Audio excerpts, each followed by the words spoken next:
हा असा माझा बटवा शिवून तयार झाला आत्ताचा.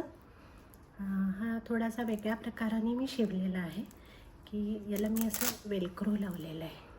इथे वेलक्रो लावलेलं आहे आणि याला या ज्या पट्ट्या आहेत त्या याच्या आतमध्ये न ओवता हे शिवल्या आहेत अशा पद्धतीने. आणि त्याला असा चुण्या आलेल्या आहेत. अशा चुण्या शिवलेल्या आहेत पुढे दोन्ही बाजूला. अशा पद्धतीने या चुण्या आलेल्या आहेत आणि वर पट्टी आहे, अशी पट्टी लावलेली आहे वर. आणि त्याचं हे बंद एकसारखे याच कापडाचे मॅचिंग शिवलेले आहेत. आणि असं अस्तर पण आहे आतमध्ये, व्यवस्थित अस्तर आहे.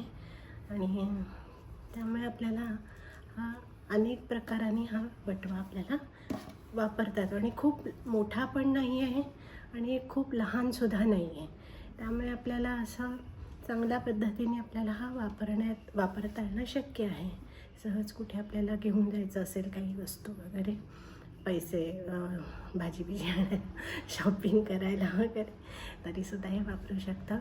हा बटवा आपल्याला चांगल्या कपड्याचा आपण नीट शिवला असेल, सिल्क किंवा मखमली किंवा अशा कापडाचा, खणाच्या कापडाचा, तर तो आपल्याला कुठल्या समारंभासाठी वगैरे साडी वगैरे नेसायची असेल तर त्याच्याबरोबर हा बटवा आपल्याला घेऊन जायला खूपच छान दिसेल आपल्याला.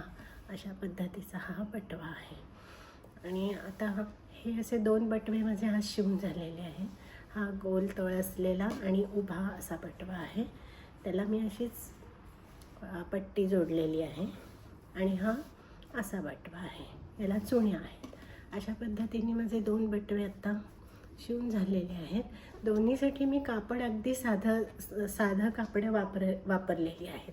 खरं सांगायचं अगदीच म्हणजे साधी सुती कापडं वापरलेली आहेत. तर आपल्याला जर चांगले हे बटवे शिवायचे असतील आणखीन काही विशिष्ट कारणासाठी वगैरे, तर त्याच्यासाठी आपण वेगवेगळ्या सॅटिनचं कापड वापरू शकतो, सिल्कचं वापरू शकतो, मखमली वापरू शकतो. कोणाला तुम्हाला गिफ्ट वगैरे घेऊन द्यायचं असेल, छोट्या वस्तू सव्हिनियर्स द्यायची असतील कुठल्या समारंभाची, तर त्याच्यासाठी असे बटवे शिवून त्याच्यामध्ये तुम्ही देऊ शकता. आता संक्रांतीचा सण तर आपला होऊन गेलेला आहे. संक्रांतीला आपल्याकडे वाण देतात हळदी कुंकू करून, तर ती वाणंसुद्धा आपण अशा बटव्यामध्ये घालून देऊ शकतो. अशा विविध प्रकारचे आपण बटवे तयार करून म्हणजे प्लास्टिकच्या पिशवीमध्ये किंवा बॉक्समध्ये वगैरे देण्याच्या ऐवजी हा पर्याय खूप मला चांगला वाटतो. दिसायला पण खूप सुंदर दिसतो आणि हा बटवा नंतर वापरतासुद्धा येऊ शकतो. म्हणजे याच्यात जर आपण एखादी वस्तू आपण दिली कोणाला, समजा संक्रांतीचं माझं हळदी कुंकवाला मी वाणं वाटली आणि अशी बटव्यामध्ये दिल्या वस्तू काही, तर त्या वस्तूंचा त्यांना काय उपयोग होईल तो होईल आणि प्लस हा बटवासुद्धा त्यांना वापरता येईल नंतर. अशा पद्धतीने हा चांगला पर्याय आहे आपल्याला. विविध कारणासाठी आपण हा बटवा, आता हा सुद्धा बटवा मी मोठा शिवलेला आहे.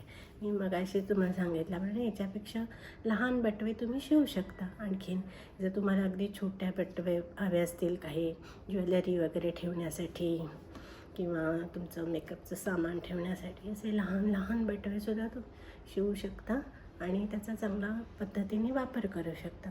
याला मी वेलक्रो लावलेला आहे. जर चेन असेल तर चेन लावायची आणि काळ्या धाग्याने शिवल्यामुळे अशी हे दिसते, पण अगदी या रंगाचा मॅचिंग तुमच्याकडे धागा असेल तर आणखीन चांगलं दिसतं दिसायला.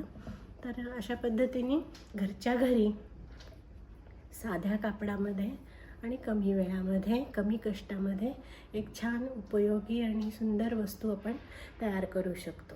अशा पद्धतीने मी विविध प्रकारचे बटवे शिवलेले आहेत.